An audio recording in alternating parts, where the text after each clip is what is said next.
Good day po. Ito po yung result po about po sa survey about sa senator. So, kay Bam Aquino po, ang voters po ay 73. Ang bumoto pong male ay 30, female 43, 18 to 27 years old is 38, 28 to 37 is 15, 38 to 47, 5, 48 to 57, 8, 58 to 67, 7, and 68 to 77 is 0. So, next naman po ay si Kiko Pangilinan is voters 56, male 27, female 29, 18 to 27 is 26, 28 to 36 is 19, 38 to 47, 10, 48 to 57, 0, 58 to 67, 0, at 68 to 77 is 1. The next one is si Heidi Mendoza. Voters 29, male 12, female 17, 18 to 27, 17, 28 to 37, 5, 38 to 47, 6, 48 to 57, 0, 58 to 67, 1, 68 to 77 is 0. The next is Ping Lacson. Voters is 1, male 1, female 0, 18 to 27, 0, 38 to 47, 0, 48 to 57, 0, 58 to 67, 1, 68 to 77 is 0. The next is Leody de Guzman.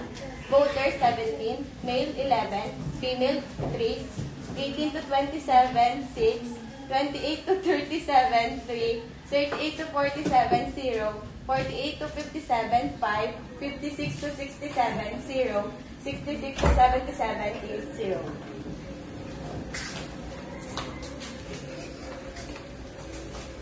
Para naman si Attorney Vic Rodriguez, voters 1 at female 1, ang bumoto sa kanya ay 38 to 47. Kay Lucas Perito naman, ang bumoto sa kanya ay 4, male 1, and then female 3.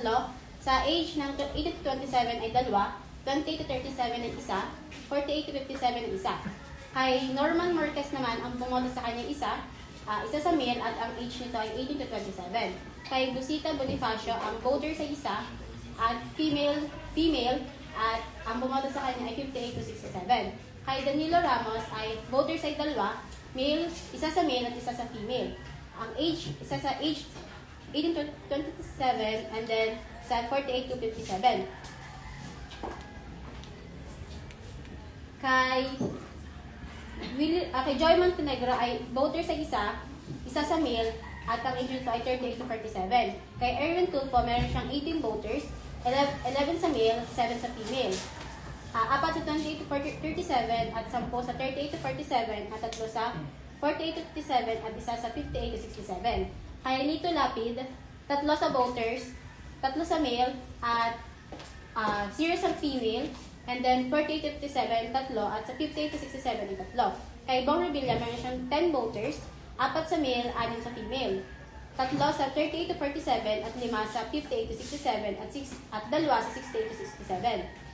Kay Bongo, meron siyang 18 voters, 13 para sa male at 5 para sa female. At 48 to 57 ay 3, 58 to 67 ay 10 at 68 to 77 ay 2. So yun, kay Baton de la Rosa may 3 bumoto, 2 lalaki at 1 babae. In the age of 28 to 37 may 1 bumoto and in the age of 48 to 57 ay 2. Kay Benher Abalos ay 4 ang bumoto, 1 lalaki at 3 babae. 1 lalaki na age 18 to 27 and 3 babae na age 28 to 37. Kay Binay ay may 2 boto, 1 lalaki at 1 babae at parehas nasa age na 38 to 47. Kay Pacquiao ay may 2 boto na 2 lalaki yung bumoto in the age of 38 to 47 and 48 to 57. Kay Amy Marcos naman ay 16 yung bumoto, 13 doon ay lalaki at 3 ang babae. Age naman ay 38 to 47 ay 6 ang bumoto sa kanya and in the age of 48 to 57 ay 7 at 58 to 67 naman ay 3. Kay Chal Jokno naman ay may bumotong 1, female na 1, and ang age nito ay 18 to 27. Kay Francis Tolentino ay 1, na lalaki and in the age of 28 to 37. Sino si Loxin? Yung Loxin mo ay may isang bumoto na lalaki in the age of 18 to 27. Kay Arlene Brosas ay may 4 na bumoto, isang lalaki at 3 babae na may age na 18 to 27, 3, at sa age na 28 to 37 na isa. Kay Tito Soto naman ay may bumotong 4, isang lalaki at 3 babae na nasa age na 38 to 47 ay 2, 48 to 57 ay isa, at 58 to 67 ay isa. For Camille Villar naman is ang voters niya is 15, which is male 9, female 6. Sa 38 to 47, 7 ang bumote.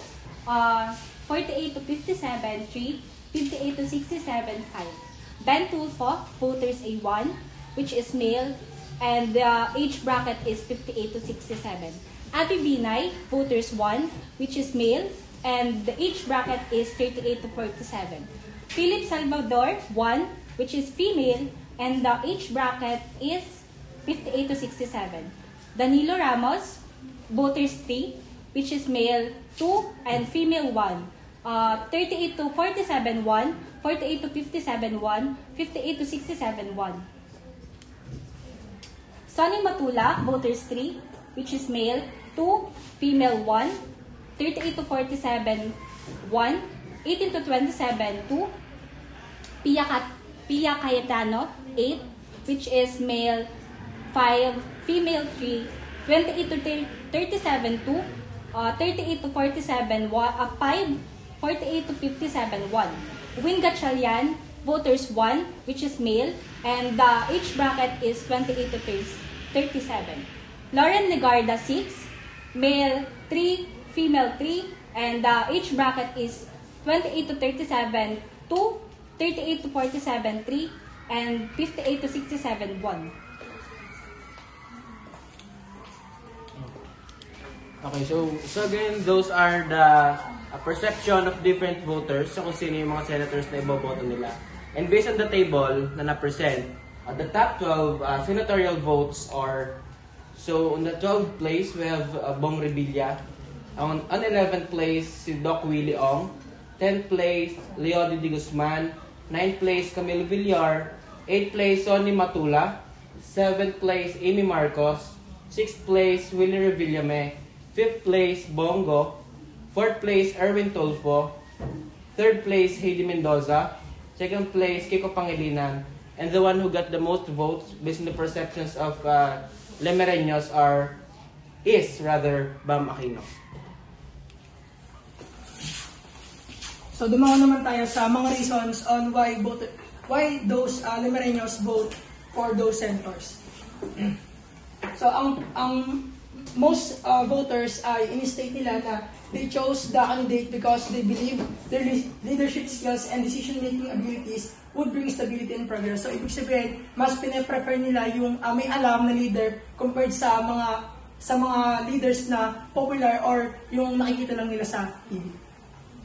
So next po is other voters supported the candidate due to their strong stance on key issues that directly impacted their lives such as education, healthcare, and job creation. So ang most respondents po kasi namin is ages 18 to 27 years old. And those voters are promoting education talaga. And because education ay may malaking impact sa society nowadays. So yung mga kabataan nowadays is nagsusulong ng mga leaders na nagpo-promote ng education din.